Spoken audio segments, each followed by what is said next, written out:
বন্ধুরা, আশা করি তোমরা সবাই ভালো আছো। তোমার চ্যানেলে তোমাদের সবাইকে স্বাগতম। তো তোমাদের কিছু গুরুত্বপূর্ণ প্রশ্ন, যেটা হচ্ছে প্রজেক্ট এবং প্র্যাকটিক্যাল নিয়ে নতুন পদ্ধতিতে নতুন সেমিস্টার সিস্টেমে, যে বিষয়টা তোমরা হয়তো অনেকেই বুঝতে পারছো না যে প্রজেক্টটা কখন নেওয়া হবে বা প্র্যাকটিক্যাল পরীক্ষাটা কি হবে, ফার্স্ট সেমিস্টারে হবে কি হবে না, সেকেন্ড সেমিস্টারেও হবে কি হবে না, বা কখন হবে বা কখন এগুলো জমা দিতে হবে, বা প্রজেক্টে যদি জমা না দেওয়া হয় তো কি হবে। তো অনেক অনেক প্রকার প্রশ্ন আমি কয়েকদিন ধরে দেখতে পাচ্ছি। তো ভাবলাম যে সম্পূর্ণ প্রজেক্ট বিষয়টা নিয়ে তোমাদের সামনে একটা আলোচনা করা যাক। শুধু প্রজেক্ট নয়, প্রজেক্ট এবং যাদের প্র্যাকটিক্যাল পরীক্ষা আছে এই বিষয়টা নিয়ে। কারণ নতুন সিলেবাস সম্পর্কে অনেকের মনেই এই সংশয়গুলো রয়েছে, এবং আশা রাখছি যে আজকের আলোচনায় এই সংশয়গুলো তোমাদের সম্পূর্ণরূপে দূর করে দেবো। আমি এর আগেও তোমাদের এই বিষয়টা নিয়ে কখনো কখনো কোনো বিষয় আলোচনার ক্ষেত্রে, যে ফার্স্ট সেমিস্টার পদ্ধতি, সেকেন্ড সেমিস্টার পদ্ধতি, সেই আলোচনার ক্ষেত্রে কিন্তু আমি আলোচনা করেছিলাম। হয়তো অনেকে শুনেছো বা অনেকে জানো বা অনেকে জানো না, তবুও আমি একদম ক্লিয়ার করে আরেকবার তোমাদের সামনে বিষয়টা উপস্থাপন করছি, কারণ যাতে কারোর ভেতরে যদি কোনো প্রকার কোনো কনফিউশন থাকে সেটা যেন পরিষ্কারভাবে দূর হয়ে যায় এবং সাবলীলভাবে তোমরা পড়াশোনার দিকে এগিয়ে যেতে পারো। একদম প্রথম যে কথাটা বলবো, দেখো আমাদের নম্বর ভাগ হয়েছে। কার নম্বর ভাগ হয়েছে? আমাদের যে টোটাল মার্কস, আমি একদম সহজ একটা উদাহরণ হিসেবে আমরা বাংলা সাবজেক্টটাকে মনে করি। আমি যদি বাংলার কথা মনে করি, তাহলে দেখো বাংলাতে আমাদের 20 মার্ক প্রজেক্ট আর 80 মার্কের হচ্ছে থিওরি, কি তাই তো? এই 80 মার্কটা দুটো ভাগে ভাগ হয়েছে, অর্থাৎ ফার্স্ট সেমিস্টারে 40, সেকেন্ড সেমিস্টারে 40। তো ফার্স্ট সেমিস্টারে আমাদের 40 মার্কের পরীক্ষা হবে, সেকেন্ড সেমিস্টারে আমাদের 40 মার্কের পরীক্ষা হবে। তাহলে ফার্স্ট সেমিস্টারে আমাকে 40-এর মধ্যে সুন্দরভাবে 12 মার্ক পেয়ে পাস হতে হবে, সেকেন্ড সেমিস্টারেও আমাকে 40-এর মধ্যে 12 মার্ক পেয়ে পাস হতে হবে। এই হলো মূল কথা। এবার আসা যাক পরবর্তী কথায়, রইল বাকি প্রজেক্ট। প্রজেক্টে কিন্তু আমাদের 20 মার্ক রয়েছে, এবং প্রজেক্টটাও আমাকে জমা করতে হবে। কখন জমা করতে হবে না, তোমাদের স্পষ্ট করে বলে দিই, এই প্রজেক্টটা তোমাদের জমা করতে হবে ফার্স্ট সেমিস্টার পরীক্ষাতে নয়। স্পষ্ট শুনে নাও, ফার্স্ট সেমিস্টার পরীক্ষাতে প্রজেক্ট বিষয়ে কোনো কাজ নেই। ওকে, সেকেন্ড সেমিস্টার পরীক্ষার আগে কিন্তু তোমাকে প্রজেক্ট জমা করতেই হবে। কি বললাম, পরিষ্কার কথাটা বুঝে নাও। ফার্স্ট সেমিস্টার পরীক্ষাতে প্রজেক্ট বা প্র্যাকটিক্যাল পরীক্ষার কোনো ব্যাপার নেই। ফার্স্ট সেমিস্টার শেষ হয়ে গেল, তোমাদের ক্লাস চলছে, যারা প্র্যাকটিক্যাল রয়েছে যাদের, তাদেরও প্র্যাকটিক্যাল চলছে। ঠিক একইভাবে যখন আমাদের সেকেন্ড সেমিস্টার পরীক্ষা হবে, ঠিক সেকেন্ড সেমিস্টার পরীক্ষার কিছুদিন আগেই স্কুলের শিক্ষকেরা নিজ দায়িত্বে তোমাদের প্রজেক্ট ওয়ার্ক করতে বলবেন, এবং তোমরা সেই প্রজেক্ট ওয়ার্ক করে স্কুলে জমা দিয়ে দেবে। কি বললাম, বোঝা গেল?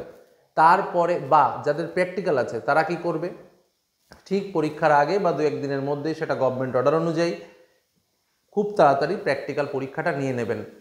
অর্থাৎ ফার্স্ট সেমিস্টারে প্র্যাকটিক্যাল পরীক্ষা বা প্রজেক্ট জমা দেওয়া নিয়ে কোনো বিষয় থাকছে না। যেটা হবে সেটা হচ্ছে সেকেন্ড সেমিস্টারে গিয়ে, প্রজেক্টের যে কাজকর্মগুলো আছে সেই কাজকর্মগুলো শিক্ষকেরা করাবেন এবং সেটা জমা নেবেন। কারণ প্রজেক্টের নম্বরটা একমাত্র ফাইনাল যে মার্কশিটটা হবে সেখানে জমা করতে হবে। কারণ এবছরের যে সিস্টেম আমাদের নম্বর প্যাটার্নের, এই সিস্টেমে টোটাল একটা সাবজেক্টকে 3টে ক্যাটাগরিতে ভাগ করা হয়েছে। কি বললাম, বোঝা গেল? ফার্স্ট সেমিস্টার, সেকেন্ড সেমিস্টার এবং প্রজেক্ট। ফার্স্ট সেমিস্টারও তোমাকে পাস করতে হবে, যদি পাস না করো তাহলে আবার কিছুদিন পরে তোমাকে পরীক্ষা দিয়ে পাস করতে হবে। সেকেন্ড সেমিস্টারও তোমাকে পাস করতে হবে, এবং যদি ফেল করো তাহলে পুরোপুরি ফেল হয়ে যাবে সেকেন্ড সেমিস্টারে। এবং প্রজেক্ট, অর্থাৎ প্রজেক্ট তোমাকে জমা করতে হবে, এবং 20 মার্কের প্রজেক্ট হলে ন্যূনতম 6 মার্ক, আর 35 মার্কের প্রজেক্ট হলে ন্যূনতম 30 মার্কের প্রজেক্ট হলে তোমার ন্যূনতম, তোমার 3 তিরিখে 9 মার্ক। 9 মার্ক কিন্তু তোমাকে পেতেই হবে। এই হলো 3টে পার্ট, অর্থাৎ আমাদের টোটাল যে 100 সাবজেক্ট, এটা কিন্তু সেম ক্লাস 12এও একইভাবে চলবে। অর্থাৎ আমাদের যে একটা সাবজেক্টকে 3 টুকরো করা হয়েছে।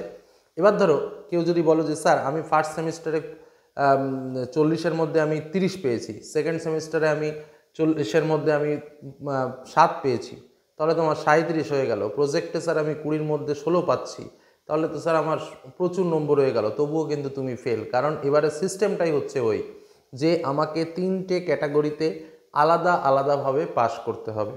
যে কারণে প্রজেক্ট এই বিষয়টা ফার্স্ট সেমিস্টারে নেই, স্পষ্ট জেনে রাখো। ফার্স্ট সেমিস্টারে এই জন্য স্কুলেও প্রজেক্ট নিয়ে কোনো কথা বেশিরভাগ বলবে না।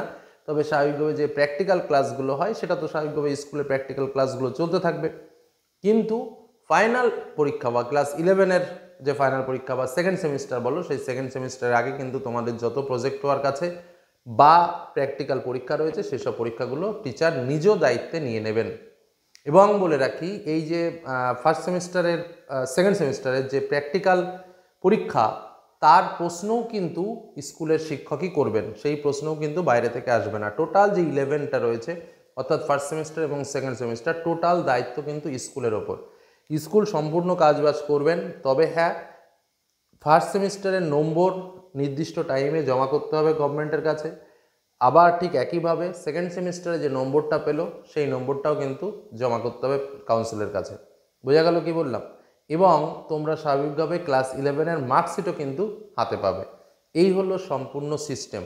তো প্রজেক্ট নিয়ে তোমাদের যে কয়েকটা প্রশ্ন ছিল আর জমা দিতে হবে কখন সেটাও আমি বললাম। এবার আমাদের সেকেন্ড সেমিস্টার মার্চ মাসে রয়েছে, তার মানে স্বাভাবিকভাবে জানুয়ারি বা ফেব্রুয়ারি মাসের দিকে কিন্তু তোমাদের টিচাররা প্রজেক্ট জমা দেবেন। অনেকে প্রশ্ন করে, স্যার প্রজেক্ট যদি আমি জমা না দিই তাহলে কী হবে? সরি, আমি যে ব্যাখ্যাটা করলাম তোমাদের সেখানেই তোমরা বুঝতে পারছো যে বিষয়টা কি। যদি প্রজেক্ট জমা না দাও তাহলে কি হবে? কারণ 3টে ক্যাটাগরিতে আমাদের ভাগ হয়েছে, তার মধ্যে তুমি যদি জমা না দাও তাহলে কি হবে? একটা ক্যাটাগরিতে তুমি পাস হলে না, তো একটা ক্যাটাগরিতে যদি তুমি পাস না হও তো স্বাভাবিকভাবে কী হলো? তুমি ফেল হয়ে গেলে। এই কারণে প্রজেক্ট কিন্তু অবশ্যই অবশ্যই স্কুলে জমা দেবে, এটা তোমার ডিউটির মধ্যে পড়ে। কি বললাম বোঝা গেল?